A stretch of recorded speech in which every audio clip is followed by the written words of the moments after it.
What is up, everybody, and welcome back to another Madden 22 online CFM game. We are now in week 2 of the 2022 season here in the Universal Gaming League. I believe I got that right, the UGL, our other CFM we're in this year, along with the Premier Madden League. Of course, we took over the New England Patriots, and in week 1, we had a dominating victory against the rival Miami Dolphins to the point where our rookie Shaun Wade ended up winning Defensive Rookie of the Week despite being a 65 overall. For the second week in a row, we get to check one of our AFC East rivals. This time, it's the New York Jets, and the Jets are looking like they're poised for something good. They're 1-0 entering this game along with our Patriots. They got the rookie Zach Wilson as we are underway, and we shall see which rookie QB in the AFC East is the real deal. Is it Wilson or is it our man out of Alabama, Mac Jones? The Jets will take the field first, and they start off by running the ball with Tevin Coleman. The Jets have 3 running backs that they can use in their rotation. Tevin Coleman, the man that took the opening kick return, Ty Johnson, and this rookie out of North Carolina, I believe it is, Michael Carter. Third down, it's Coleman in the backfield, but it's Zach Wilson looking to pass the ball.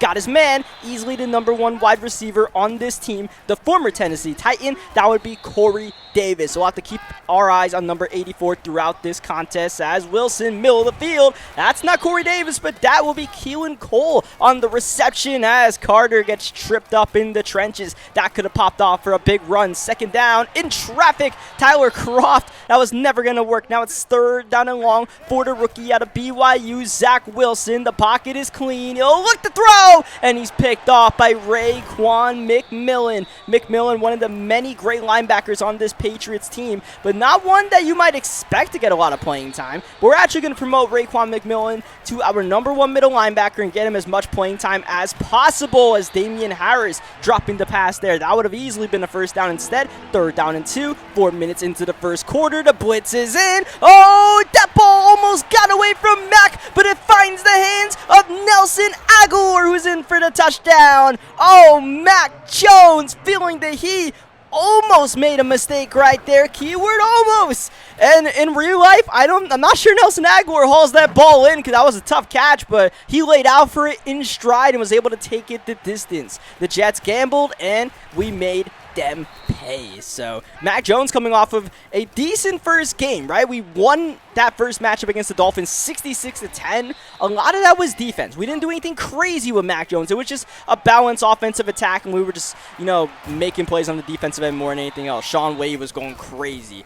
We'll see, if we have to have Mac Jones prove himself, just how far the rookie can take us as Zach Wilson floating the RPO. That's going to go to Cole. That's going to make it a third down and short. Good drive here by the Jets, looking to get some points. Man in motion, they don't give it to him. Instead, it's going to be Tevin Coleman, and Coleman will get the first down. Coleman's been traveling a bit in the lead, the former San Francisco 49er. He finds a home with his former defense coordinator on the 49ers, even though he's a running back, Robert Saleh, as that's going to be Joshua Shea, who is injured. That's unfortunate for us. This is great for us. That's the interception. That's Kyle Duggar, the second-year safety. Kyle Duggar, he's one of the many young guys, along with Joshua Shea, that we're going to really try to develop with this Patriots squad. Like I said, unlike the Houston Texans roster that we talked about, this Patriots team has a lot of pieces in place. It's up for them to make them live up to their true potential. Third down, here's Mac. He's going to have just enough time to get it off to Jonnu Smith.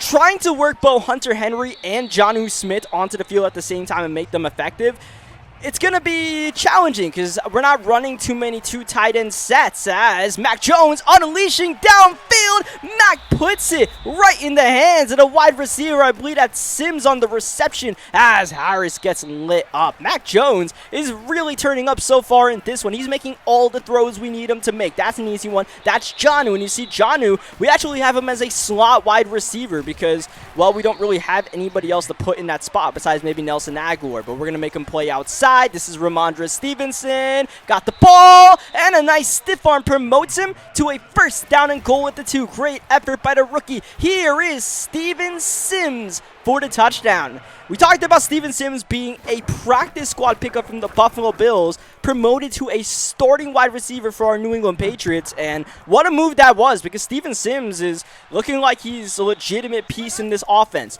Is he a future wide receiver for years to come? I don't know, but what I do know right now is our Patriots defense is turning it up a whole nother level. That's Adrian Phillips on the interception as Harris gets tripped up down low, as we are going to keep it on the option. Mac Jones. That play was maybe not our best idea. Now it's 3rd down and 14. Underneath, open man, Damian Harris. Alabama to Alabama, trying to get the first down. Great effort, just like Stevenson earlier with the stiff arm, but this time a little bit short. 4th down and 1. Offense on the field. We'll pitch it. Here's Harris, one man to beat. Easy foot race. Get by Cashman and deliver to Cash. Damian Harris, what a start to 2021. This second year, or third year back, I believe it is, having. Either way, Damian Harris, young guy, one of the many guys, like I talk about, that people that we can develop on this team, guys that I see on our team for the duration of this online CFM. Star development players, just up to us to, sky's the limit for Damian Harris. Sky's the limit for Kyle Duggar. The sky's the limit for Josh Uche. Obviously, same thing could be said about Mac Jones. It's just about what we can do with this roster. We get some nice pass rush. Chase Winovich, that's a young pass rusher that we can work on with this team. I believe he was able to force the intentional grounding on Zach Wilson, who is starting to get a little bit jittery out here, just like the real-life game in Week 2 between the Patriots and the Jets, where Zach Wilson, not a great day in the office. We don't have Bill Belichick as our head coach / defensive coordinator, but we might as well have, because we're locking up a rookie quarterback here. 3rd down, looked like there might have been a tight window to squeeze that ball in, but Zach Wilson, he just got the jitters right now. The Jets are just not making it easy on him right now, and they're not going to make it any easier on their kicker, Amendola. No good. It looked like that was a field goal that they didn't have to attempt, or couldn't make, really, because it looked like Madden has suggested to that guy to punt the ball, as Damian Harris not going to get the first down here, but he decided to kick the field goal, and it didn't work out for him. 3rd down, empty set for Mac Jones. Once again, blitz is in, and it's the same result as the earlier 3rd down. This time it's Sims. Steven Sims, welcome to the end zone once more, and it's kind of ironic that, on 3rd down, we once again ran a stick and nod route with a wide receiver. The Jets went all-out blitz, and the same thing happened twice. Watch out. This game is suddenly looking like a blowout. We thought the Jets might give us a test, maybe not. Devin McCourty on the interception, and this is looking a lot more like the Dolphins Week 1 matchup, where this game might be decided by the time we head into the halftime locker room, especially if we get one more touchdown. 3rd and 4, Mac rearing back. Great pocket. That offensive line so stout here in New England. And, of course, James White, a running back / wide receiver pretty much out there. He'll get the reception. That's going to be Jonnu underneath. Gain of 5. Back to Jonnu on the bubble. And Jonnu Smith, just finding weird ways to get Jonnu Smith involved, right? As we look underneath one more time on the table route, Damian Harris. Harris getting us a first down and goal. Let's see if number 37 can punch it in up the middle. Oh, Harris, he's got it. Damian Harris will not be denied.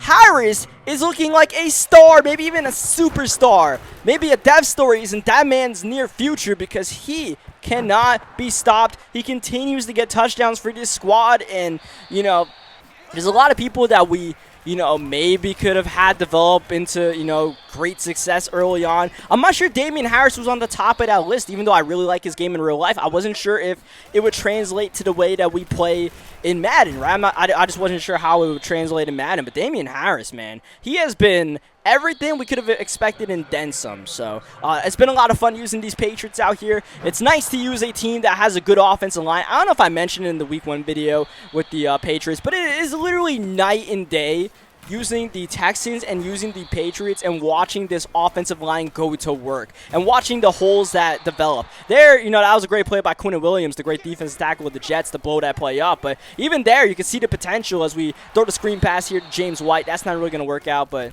with a 35-0 lead, at this point, we're going to just pretty much call it the dogs, right? We're not going to continue pushing it downfield. On 3rd down, we're not going to run a stick and nod route for a touchdown pretty much. We'll just, try to crawl our way back back to the crib, right, and take our 2-0 start. Unless the Jets do something crazy. We'll have to wait and see. But they keep playing like this? Probably not. I think that's interception number 4 on the day for Zach Wilson. Zach Wilson, I think he had 4 interceptions in the real-life Week 2 matchup between these two teams. So this guy's trying to replicate what happened, and he's doing a pretty good job, and that's fine by me. Now, we don't want to replicate too much of what the Patriots are doing in real life because I think they are, 2-4 right now, and they keep losing close games, so we don't want to do that. We haven't been put in a situation, obviously, where we need to be in a close game, and whenever that situation does arise, we'll have to see. It might catch us off guard. I don't know when it's going to happen, but, as of right now, we're kind of chilling, we're kind of cruising, but, I don't expect that to be the whole duration of our time here in the UGL. I'm expecting this league to have some competition. Maybe our division is not exactly shaping out the way we expected, but of course we still have to play the Buffalo Bills and see what they are made of and really check out the rest of the league because all we've seen is the AFC East so far. I'm liking what I'm seeing, but at the same time, I love games like this, but I also love competitive games, and I'm looking forward to us getting into some real scraps with this Patriots squad. We'll see. I'm not sure what our schedule looks like down the road. Like I said, I'm completely new. I don't know who is who in this league. I know one person in this league, though, and that's my man SGO, Sports Gamers Online. You guys remember he was in the Premier Madden League with us for the past 2 seasons. He was actually the one that introduced me to the Premier Madden League. I introduced him to this league, right? Someone actually DM'd me and asked me if I wanted to join this league, and I was like, yeah, sure, why not? I'm down to be in more CFMs and potentially do more CFM series here on the channel because it's pretty dope, right? Like, I'm sure a lot of you guys are enjoying the fact that we are rocking multiple franchises here in Madden 22, as that's going to be an easy touchdown run for Tevin Coleman, first points of the day for the New York Jets. So, so SGO, Sports Gamers Online, he's also in this CFM. He's using the Minnesota Vikings, and he's actually doing his own YouTube series. So if you guys want to see more of this CFM, you can go to his channel. I'll link that one in the description so you guys can check out his perspective and see if he gets into some tough matchups, because he was telling me he got into some pretty good battles in like Week 2 and Week 3, so you guys might be able to check that out. And he's saying the competition is serious. We might have just not stepped into the right opponents to start off. So we're running the ball here with Damian Harris. Still got the starters in, but I'm probably going to pull them after this drive, which is effectively over now because Damian Harris, for some reason, he's not able to get that extra yard that I know he's capable of getting, but we're kind of just getting big hit out here, which, I mean, I guess if there's ever a game for it to happen, this is the game, right? It doesn't really matter, but at the same time, it would be nice to see Harris fight for that first down. But yeah, that's going to be a dropped interception. That might have been Uche who dropped into coverage, but that's not really his thing. He's more of a pass rusher. Speaking of pass rushers, Matthew Judon, definitely a top pass rusher on this Patriots team. Someone asked me in the comments of the last video why Dante Hightower doesn't get much playing time. We have a lot of linebackers to scroll through. Really an embarrassment of riches here on the Patriots. And it's a mix of old guys and young guys to try to mix into the rotation. And then you also got to remember on the defensive line, we got Chase Winovich and the rookie second-round pick, Christian Barrymore, I believe his name is. And he is star development. Winovich is star development. Those are two guys that I want to have on the field every single down. And, we're only going to have so many linebackers on the field in a 3-4, especially when we're using Adrian Phillips as a sub-linebacker, as Uche actually gets injured for the second time this game. I don't know what Uche's injury is, but if it's minor, we're pulling him for the rest of the game. If it's major, then, well, at least we have an embarrassment of riches at linebacker, even though it would be unfortunate if he did get hurt, right? So let's see. After this play, it says that he has a foot sprain, so definitely we'll take him out. You see, we also have Jamie Collins, right? So since this was the most recent rosters before we started the CFM, Jamie Collins cut by the Detroit Lions, signing with the Patriots one more time. That means he's on our squad, but he doesn't really even get playing time. Hightower, Collins, Van Noy, Judon, all these veterans on the team. The one guy I try to put on the field, amongst all of them is Matthew Judon. He's the highest rated, and he's on like a 3-year deal, so we might as well get the most out of Judon. Dante Hightower's in a contract year, and I really don't see us resigning him. So, Dante Hightower, great New England Patriot in real life, missed 2020 due to the COVID stuff, I believe, but yeah, since this is Madden, there's not much space in the inn for Dante Hightower. Maybe we can try to trade him, right? One of these linebackers we can maybe try to trade the trade deadline. This CFM has an interesting rule where during the season of the first season only, I believe, if you do a trade, I think you can only do one trade at the before the trade deadline, and if you do a trade, it has to be a player for picks. It can't be a player for player. I don't know why. Every CFM has weird rules, right? The Premier Madden League has its fair share of weird-ass rules, so I can tell you that. And, you know, any CFM, any sim CFM you go in is going to have weird rules. All right, that's just the way it goes. You just gotta take it. You gotta live with it, and you gotta you just keep on playing, right? You know, people who run the leagues, they have their own idea of what's sim and what's not sim, and it creates all of these odd scenarios. But you know, it is what it is, man. Like I said, you're never going to find that perfect thing unless you run your own CFM, which I have absolutely no business in doing. Because I have no business in trying to micromanage people in a CFM, all right? I just want to play the games. I got to focus on, you know, creating content and stuff. I can't focus on, you know, managing who's happy about what and who's mad about what, right? So that's why you'll never see me create a CFM, by the way. Since people like to ask, you know, you ever going to create your own CFM? No. I might create a CFM, but someone else will be running it. It'll just be me as the owner, but not me in charge of it. That would be the only way that would happen. So, as we talk through all this, the game is officially over, by the way. We ended up winning, I believe, 35-7. GG's to the Jets guy. I think the Jets just had a bad game here. I think the Jets can definitely give us a good run for our money the second go around. We played them later on this season. We'll see, though. So, yeah, leave a like in the video if you guys enjoyed it. Subscribe for more Madden 22 gameplays if you guys are enjoying this CFM with the Patriots. And I'll catch you guys next time. Thank you, as always, for watching.